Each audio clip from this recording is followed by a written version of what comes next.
Opa, vamos lá então, capítulo 9 do livro Salomão, o homem mais rico que já existiu. Capítulo 9 ele trata de conflitos e adversidades. Então ele abre o capítulo falando que os conflitos são questões naturais que aparecem na nossa vida, no decorrer da nossa vida, e que se a gente souber tirar proveito disso, souber ver o lado positivo disso, ele pode nos ajudar de uma forma que outras situações não poderiam. Então, eles nos ajudam a ficar mais forte, tanto psicologicamente, mentalmente, espiritualmente. Então, esses conflitos ajudam, no fim das contas, a gente se desenvolver, a gente evoluir como ser humano. Então, ele começa lá dando um exemplo do Ford, que ele teve um conflito, diz que ele trabalhava numa empresa, Henry Ford trabalhava numa empresa automobilística em Detroit, e ele levou ali o projeto dele, a ideia dele de fabricação de carros mais acessíveis para a população. E a diretoria dessa empresa foi contra, lutou contra ele, barrou a ideia dele, não quis saber de fazer esse tipo de carro mais acessível. O que aconteceu? Ele acabou sendo demitido, ele acabou depois montando a Ford, essa empresa de Detroit faliu e ele se tornou aí o homem mais rico na época dele. Então ele começa trazendo esse exemplo. Então ele fala assim: basicamente, existem duas formas de nascer um conflito, de se gerar um conflito. Ou quando a gente é causador desse conflito, ou quando outra pessoa, um terceiro, é causador do conflito e daí a gente não tem nenhum tipo de controle sobre essa pessoa. E daí que é o lance, ele fala assim, ele usa um termo assim, é aí que ajuda a derreter aquela crosta de pedra que a gente tem na alma. É aí que dá a oportunidade para a gente ficar uma pessoa melhor, ficar uma pessoa mais forte. Então, que se a gente souber lidar com esse conflito, em vez de simplesmente ir para um embate, a gente pode tirar bastante proveito, principalmente no médio e no longo prazo. Então, ele fala que alguns atributos a gente pode ganhar com esses conflitos, como paciência, compaixão, bondade, coragem, fé, perseverança, lealdade, integridade e amor. Só que daí tem os outros conflitos, que daí nós somos causadores. Uma boa parte dos conflitos nós mesmos somos causadores. Daí eu vou até ler um provérbio que fala sobre isso, de Salomão. Ele fala assim, ó: o ferro se aguça com o ferro, assim como o homem com a presença do seu próximo. Então o que ele quer dizer com isso? Assim como o ferro lá, você usa a pedra pume lá para amolar uma faca, amolar um ferro, a gente também, a gente se afia, a gente se aperfeiçoa no convívio com outras pessoas e também nesse atrito com outras pessoas. Essa é uma oportunidade que a gente pode ter de estar evoluindo. Então, assim, ao invés de ver os conflitos como um inimigo que a gente tem que lutar ou fugir dele, que a gente pode ver isso como uma ferramenta necessária para a gente se aperfeiçoar. Então ele fala assim, ó, os conflitos podem ser benéficos ou nocivos, dependendo de como que a gente enfrenta eles, né? Então ele fala assim, normalmente quando a gente entra numa discussão, a gente entra para colocar o nosso ponto de vista, para vencer essa discussão, para impor o nosso posicionamento. Que se a gente aprender a tentar levar isso aí para uma solução melhor para todos os lados, todas as partes envolvidas na discussão, a gente sai muito mais forte, muito mais evoluído desses possíveis conflitos.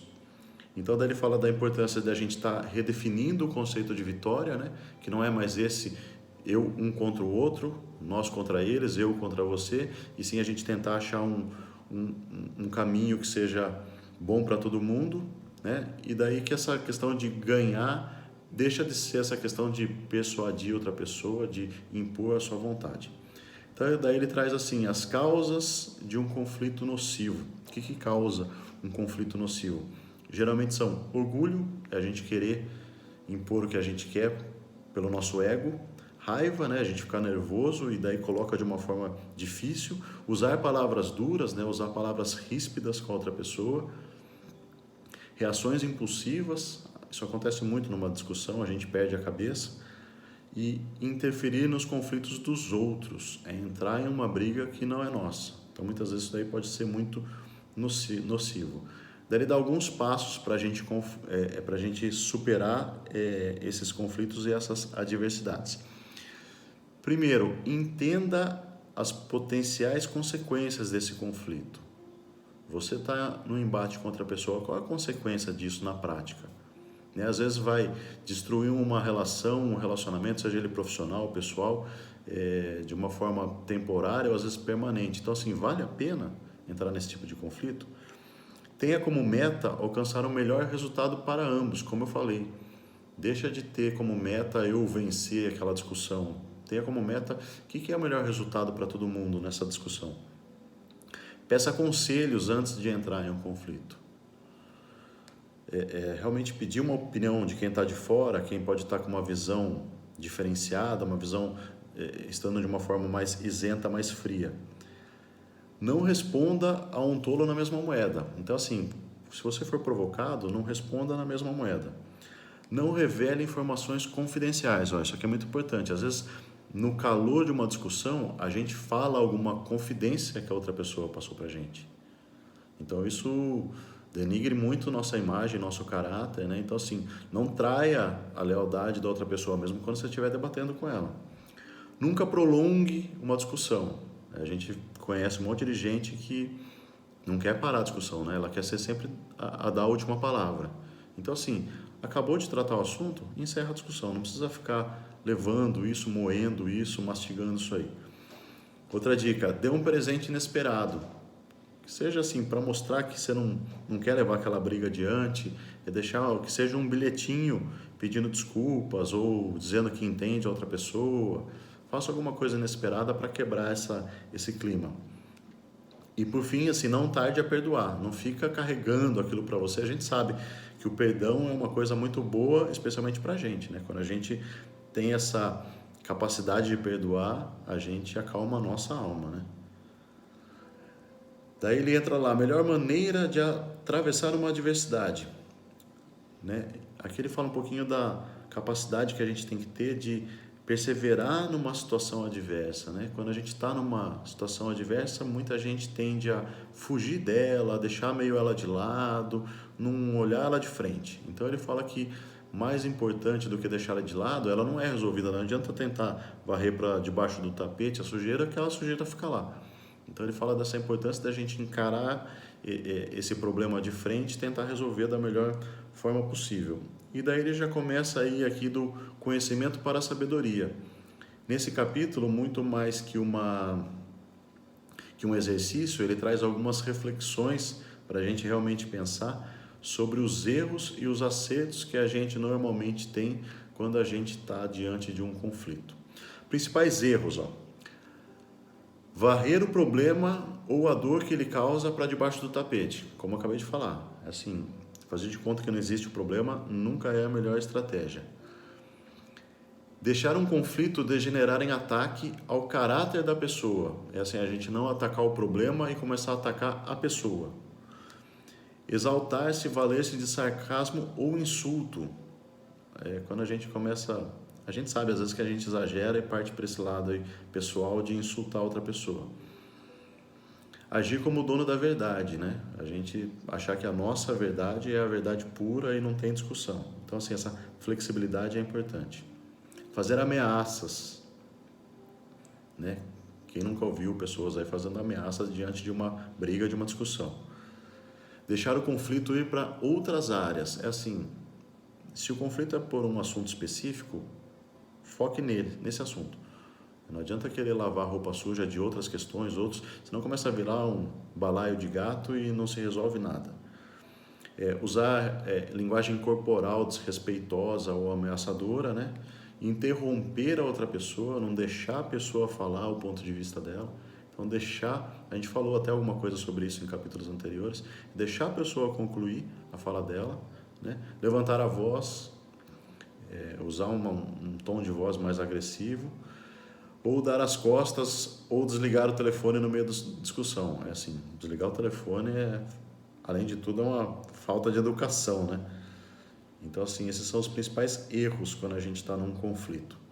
E daí os principais acertos. Dar um tempo para você recuperar o controle emocional, isso é muito importante. Tentar o máximo possível não agir de impulso, não agir no calor da emoção. Preparar-se para o conflito, né?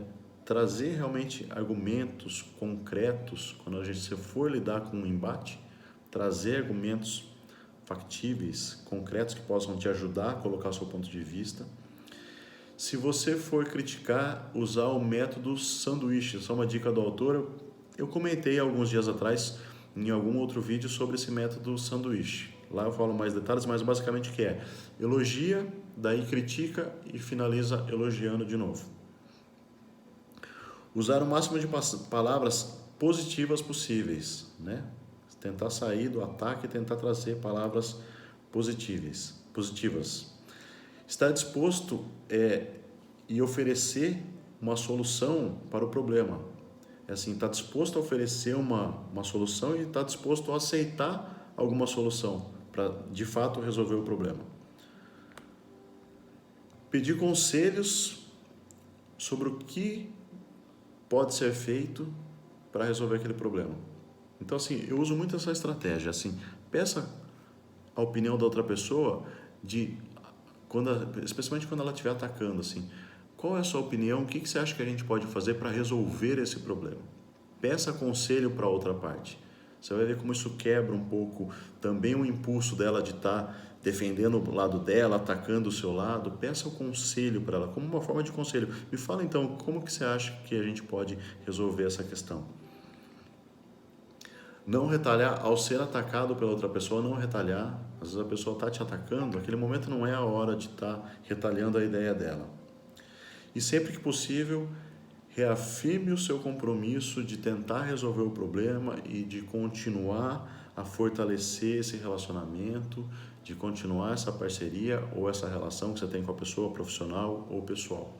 Tá bom? Esse é um tema bastante difícil, bastante corriqueiro na nossa vida, e quanto mais a gente souber lidar de uma forma madura, de uma forma sensata com esses conflitos, melhor a gente vai se dar aí na nossa vida, na nossa profissão, com a nossa família. Isso vale para tudo. Tá bom? Até o próximo capítulo aí. Valeu, tchau, tchau.